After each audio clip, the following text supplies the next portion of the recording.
ఆంధ్రప్రదేశ్ తెలంగాణ రాష్ట్ర సరిహద్దుగా ఉన్న పాలేరు వాగు బ్రిడ్జిను ఎన్హెచ్ఏఐ తెలంగాణ రాష్ట్ర అధికారి శివశంకర్ పరిశీలించారు. బ్రిడ్జి కలుపుతూ ఉన్న రోడ్డు కొట్టుకుపోయిన ప్రదేశాన్ని పరిశీలించిన ఆయన పరిస్థితులను అడిగి తెలుసుకున్నారు. కొత్త బ్రిడ్జి బాగానే ఉందన్న శివశంకర్ ట్రాఫిక్ ఆంక్షలతో రాకపోకలను ప్రారంభించవచ్చని అన్నారు.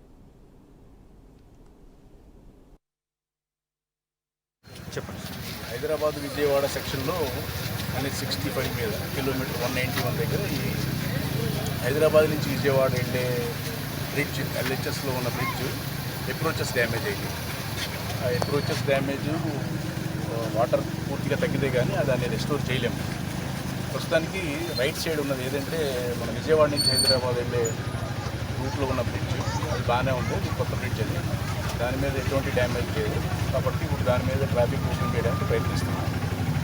దాన్ని ఎడం వైపు లెఫ్ట్ సైడ్ ఏదైతే బ్రిడ్జ్ డ్యామేజ్ అయిందో అప్రోచెస్ వాటికి రెస్టోరేషన్ చేసిన తర్వాత పర్మనెంట్ రెస్టోరేషన్ చేసి ట్రాఫిక్